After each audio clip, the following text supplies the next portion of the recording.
네, 안녕하세요. 여러분들의 구독과 좋아요로 이 채널이 유지되고 있습니다. 네, 영상 속도는 1.5배를 추천드리는 바이고요. 네, 이번 내용은 금리 관련 소식, 비트코인 소식, 그 외 여러 논란 소식 이렇게 한번 준비를 해보았습니다. 같이 한번 보도록 하시죠. 이번에 연준 의장이 은행권 탄탄, 건전성을 위해 모든 수단을 사용하고 있다. 개별 은행 문제에 대응 안 하면 시스템 위험성이 있기 때문에 금리 동결도 한때는 검토를 했다고 하더라고요. 그리고 금리 인하 안 하는 게 본인의 목표라고 이야기를 했기 때문에 아무래도 5% 이상이 될 확률도 매우 높을 것으로 보고 있는 실정입니다. 올해 PC 물가는 3.3을 보고 있고요. 성장률은 0.4% 정도를 보고 있다라고 되어져 있는데 이것도 여름 정도가 되면 거의 연말에 대략 도달을 할 수 있을지 아닐지를 볼 수가 있을 것 같습니다. 그 다음으로 금리 인상 월가 반응을 보게 되면 파이낸셜 전략가는 은행 탄탄한 발언에 시장은 약간 안도감을 가졌고 여름에 인하할 것 같다. 그 다음에 무디스는 물가 고용 추이를 보면 추가 금리 인상 2번 정도는 더 남을 것 같다. 이런 이야기가 있었고요. 그 다음에 앨런 자문장관이 예금 일괄 보장 방안 검토 안 한다. 시스템 위험으로 간주가 되면 모든 보호 가능하지만 지금은 포괄 보험 등 어떤 것도 고려하지 않겠다. 이런 이야기가 있었거든요. 미국의 국회의원들이 야 보장 범위 확대 좀 해줬으면 좋겠어 라고 했는데 단칼에 거절을 했죠. 왜냐면 재무장관 입장에서도 지금에서 더 두 가지 방점을 같이 생각을 하고 있습니다. 물가도 잡아야 되고 그래서 강제적인 실업자를 인위적으로 만들어내야 됩니다. 그리고 이게 보장 확대가 되면 이게 생각보다 물가가 떨어지는 속도가 좀 둔화될 것 같으니까 어쩔 수 없이 저런 행동을 했다라고 보고 있어요. 그 다음으로 점도표를 보게 되면요. 점도표가 이제 있는 위치가 23년도 위치에서 대부분 많이 밀집이 되어져 있는 표를 세모만 보시면 됩니다. 보게 되면은 5.25 정도가 가장 유력하게 보여지죠. 또는 그 다음으로는 이제 4%대로 훅 내려갑니다. 그 다음으로 3%대, 그 다음에 2%대 중반대까지 내려가는 거 아니냐? 뭐 이렇게 볼 수가 있게 되겠는데요.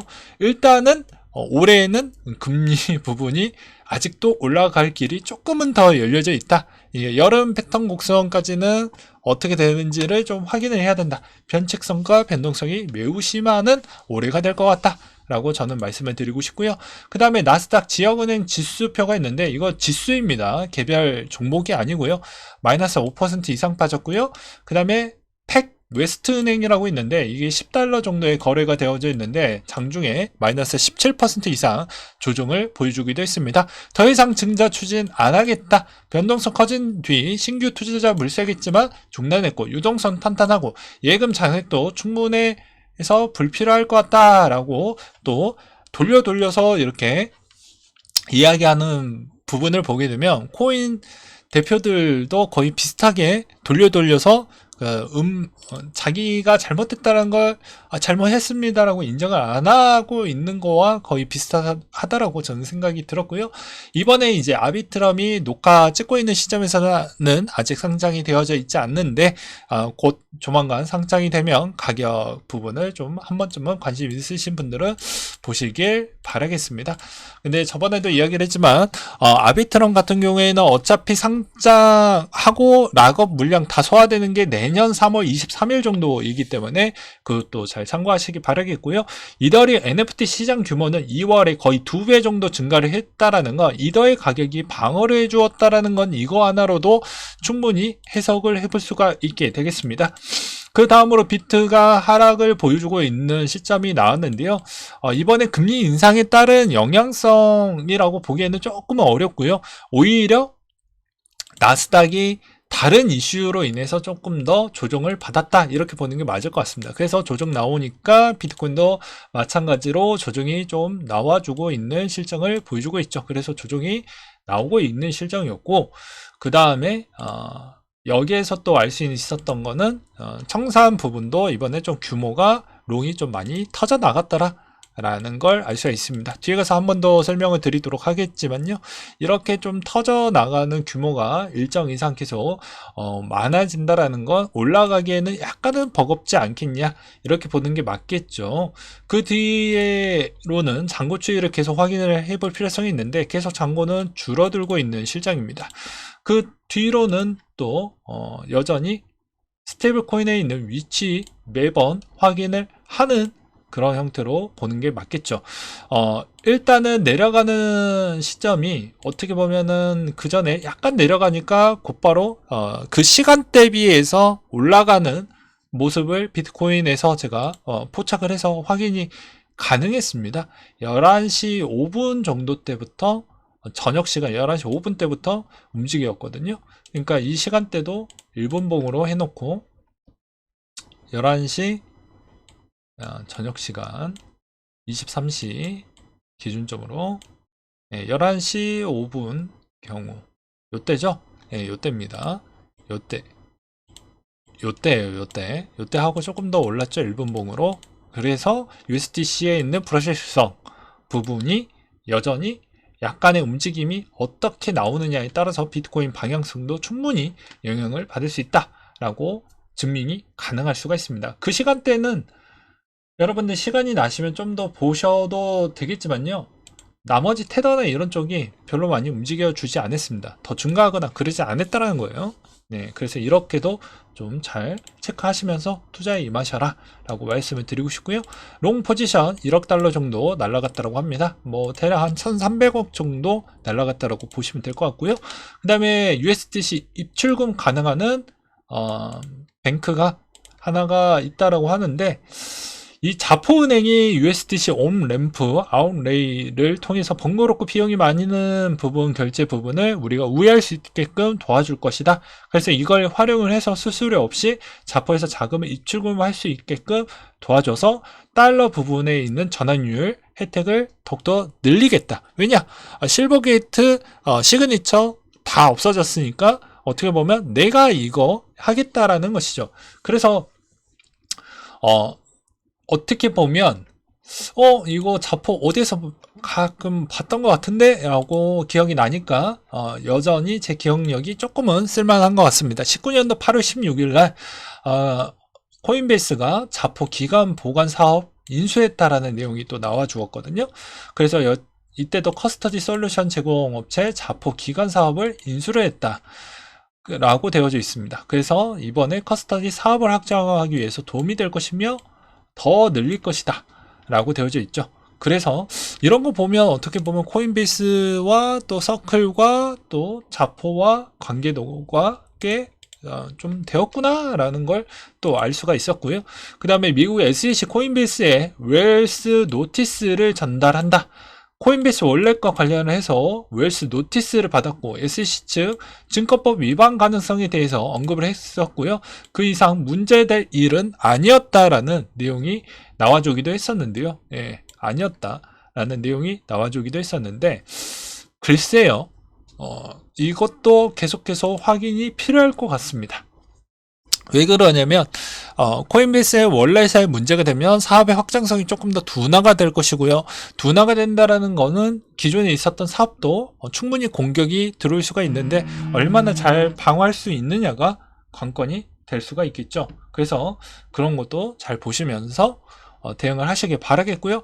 그 다음으로 이제 갭이 발생했던 그런 시점을 좀 볼 필요성은 있을 것 같습니다. 그래서 이 차트도 한번 준비를 해 왔던 부분이고요. 그 다음으로 이제 논란에 있는 내용들을 한 번씩 보도록 하겠습니다. 이번 논란 카카오의 클레이 부분 내용인데요. 자, 이것도 보게 되면 크래커 랩스의 애들이 입 좀 털어서 정보 듣고 너무 짜증나서 하소연 좀 한다. 나는 인간이라면 창피해서 칼 맞을까봐 겁나서 이런 짓 못할 것 같은데, 직원들까지 들킬 거라고 뜯어 말리는데도 클레이터 호재 다 덮고 헬로 보낼 정도로 엄청난 양을 몰래 매도시키고 크러스트가 크래커 쪽에 투자하거나 취소하면서 GC 퇴출하면 클레이가 투자받았던 거 다 털었다라고 협박 시즌 중티라는데 라고 해서 이미 알 거 다 알고 있었다라는 것이겠죠. 그리고 자기 밑에서 또 옆에서 일했던 크러스트들도 아무 말 못하고 킵 가스라이팅 하면서 멍청한 놈들아 X 안 해주면 클레이 다 턴다라고 있다는데, 커뮤니티들은 크래커랩스 쇼부보라고 지랄들이고 클레이는 똥값 찍고 있다 라고 되어져 있습니다. 그래서 이런 내용을 좀 중추적으로 보게 되면 여전히 안타깝다 라고 저도 말할 수밖에 없을 것 같습니다. 그 다음에 논란거리는 아마 이 내용이 될 것 같은데요. 저스틴 선 고소당했다. 누구한테? SEC한테 고소를 당했다고 합니다. 코인베이스 소식에 이어서 SEC가 나머지 유명인들 그리고 크립토 관계자들을 계속해서 고소에 있는 명단을 넣고 있다라고 하는데요. 어떻게 처리를 할 것인지 좀 볼 필요성이 있을 것 같습니다. 그의 자산, 후오비, 폴로닉스, 트루 USD 모두 휘말릴 것으로 예상이 된다. 그래서 트론의 위치가 어떻게 될 것이냐? 그런데 이제 과거에 저스틴 선이 갖고 있는 비트코인 48,555개 나 보유하고 있어요 라고 했는데, 지금도 보유하고 있는지는 모르겠지만 그래도 이거 저스틴 선이 멍청하지 않기 때문에 아무래도 벌금만 내고 좀 빨리 빠져나오지 않을까라는 생각이 들기도 했습니다. 그 다음에 논란거리, 백악관 연례보고서 디지털 자산 공개 저격, 암호화폐 거의 가치없다 라고 나왔던 보고서 자료를 제가 요약으로 설명을 드린다고 하면, 해당 보고서에서 이제 질타를 했던 건, 야, 이번에 암호화 자산 근본적으로 투자를 제공하기에도 좀 애매한 포지션인 것 같다 라고 이 지적을 좀 하기도 했습니다. 왜냐하면 여러 가지 변동성, 문제점 아직까지도 해결이 안 됐다라는 걸 좀 질타했고요. 디파이 부분에서도 지적을 많이 했습니다. 너희들이 생각하는 풀 오토매틱 시스템에 따른 문제점은 순기능도 있고 역기능도 있다 라는 이야기를 또 하기도 했었는데요. 그래서 스테이블코인도 부정적으로 이야기가 나왔다고 합니다. 왜 그러냐면, 자, 한번 생각을 해보십시오. 이번에 중소형 은행들의 그런 인출 사태를 키웠던 이유는 무엇입니까? 대부분 SNS에 있어서 시작을 했었고, 모바일로 대부분 인출을 빠르게 이동을 했다라는 것이죠. 그래서 그렇게 빨리 부도 처리가 됐던 이유도 그런 겁니다. 그러니까 CBDC의 순기능은 원활하고 감독이 가능하고 어느 쪽이 소비가 많이 이루어졌고, 그걸로 인해서 원활한 정책을 하기 위해서는 국가적 입장에서는 좋아요. 근데 반면에 이것도 부작용이 큰 게, 만약에 이런 은행의 불확실성이 있다고 하면 좀 천천히 정책을 어떻게 구상화하고 방어를 하는지에는 사람이 어느 정도 그런 거를 또 만들어내잖아요. 그럼 일정 시간이라는 걸 좀 버텨야 되는데 그럴 수가 없습니다. 소문 한 바퀴 딱 도는 순간 24시간 이내에 모든 게 다 끝나 있기 때문이죠. 그래서 그런 부정적인 부분을 콕 집어서 이야기를 했다라는 게 이번에 좀 논란이 있었다. 오히려 이번에 이런 것을 어떻게 또 방어와 보완을 하면서 해 나갈 것인지도 좀 봐야 될 것 같습니다. 근데 이제 이런 내용이 나왔다는 건 일단은 암호화폐 쪽으로는 별로 좋지 않는다라는 것과, 그 다음에 논란거리, 미국은행 피 봤죠, 유럽은행 피 봤죠. 그 다음에 상업부동산 쪽이 될 것 같다. JP모건에 따르면요, 아무래도 상업부동산이 재물이 될 것 같다고 합니다. 그들의 상업대출 5조 6천억 달러이고요. 절반 이상이 은행 대출로 되어져 있어서 상업부동산이 먼저 붕괴가 되고 난 뒤에 나머지 중소형 은행들이 좀 박살이 나지 않겠냐라는 그런 이야기도 많이 올라오고 있는 실정입니다. 그것도 이제 여기에서 알 수 있었던 점은 무엇이냐면, 이런 내용들이 좀 많이 나오고 있어요. 아무래도 자료 찾아보니까 그걸 제가 또 따로 준비를 하지 않았나 봅니다.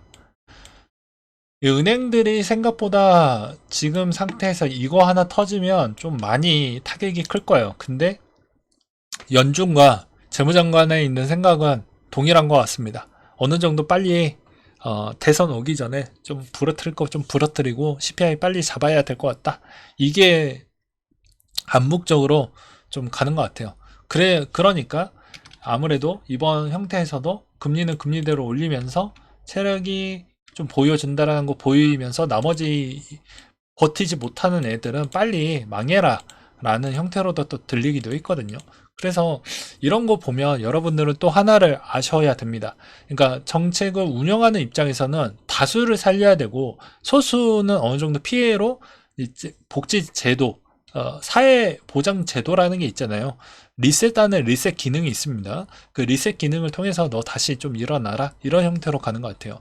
약간의 억울할 수도 있을 수도 있고요. 하지만 어쩔 수가 없습니다. 예. 왜냐? 이 세상은 다수결에 따른 시스템으로 지금도 돌아가고 있죠. 네. 네, 마지막으로 비트코인 위치와 그 다음에 원달러 부분도 보게 되면 요즘 원달러가 미쳤습니다. 갑자기 1300원 밑으로 꽂기 시작하면서 1279원까지 있는데 아무래도 중국에 따른 동향 메시지가 조금 더 움직여 주는 거 아니냐 라고 생각이 들기도 하더라고요.